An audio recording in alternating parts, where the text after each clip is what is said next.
The quiet things that last. When Aaron turned 40, his life looked successful from the outside.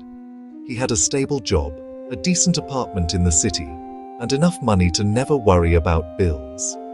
Yet every evening, when he returned home, the silence felt heavier than the day's work.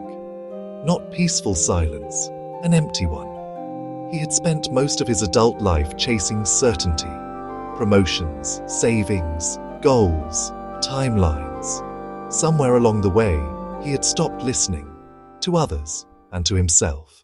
One evening, after another long day, Aaron received a call from the village he grew up in. His aunt's voice was gentle but firm. Your father's old house needs attention. The roof leaks, and it would be good if you came. Aaron hadn't been back in years. He told himself he was busy, but deep down, he knew he was avoiding memories. Still, something in her voice made him agree. The village hadn't changed much. The same narrow roads, the same banyan tree near the well, the same slow rhythm of life. It felt like time moved differently there. Less aggressively. The old house stood quietly, paint peeling, doors creaking, but solid. It had sheltered generations. Aaron unlocked the door, and dust filled the air, carrying the smell of wood, rain, and familiarity. That night, without city noise, he slept deeply for the first time in years.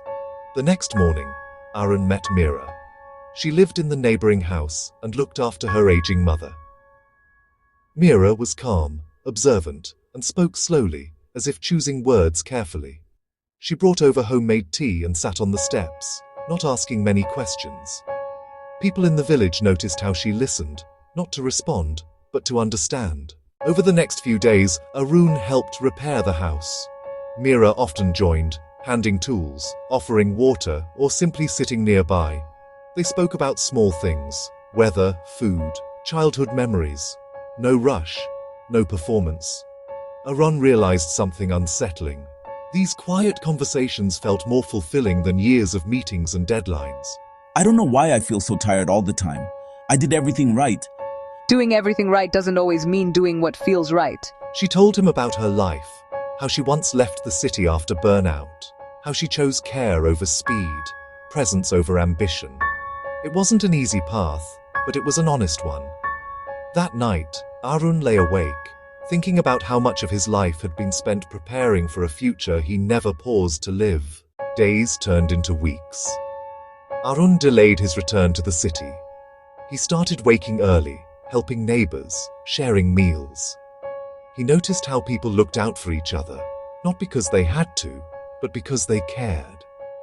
When Mira's mother fell ill one night, Aaron helped rush her to the clinic. They waited together, silent but connected. In that moment, Aaron understood something profound. Peace often comes from being useful, not impressive. Her mother recovered slowly. Gratitude filled the house, quiet and sincere, and Love isn't always loud. Sometimes it's just staying. Aaron didn't reply, but the words stayed with him. He realized love wasn't about grand gestures or constant excitement. It was about attention, about choosing someone, even on ordinary days. When Aaron finally returned to the city, something had shifted. He simplified his life, reduced expenses, left a job that drained him, and chose consulting work that allowed flexibility.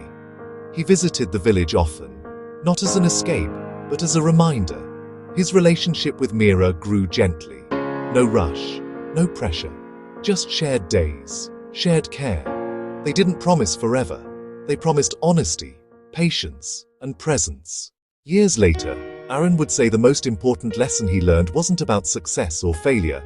It was this: a peaceful life is built from quiet choices, choosing kindness over ego, choosing care over speed, choosing love not as possession, but as responsibility, and understanding that the things that truly last rarely demand attention. They simply ask to be noticed.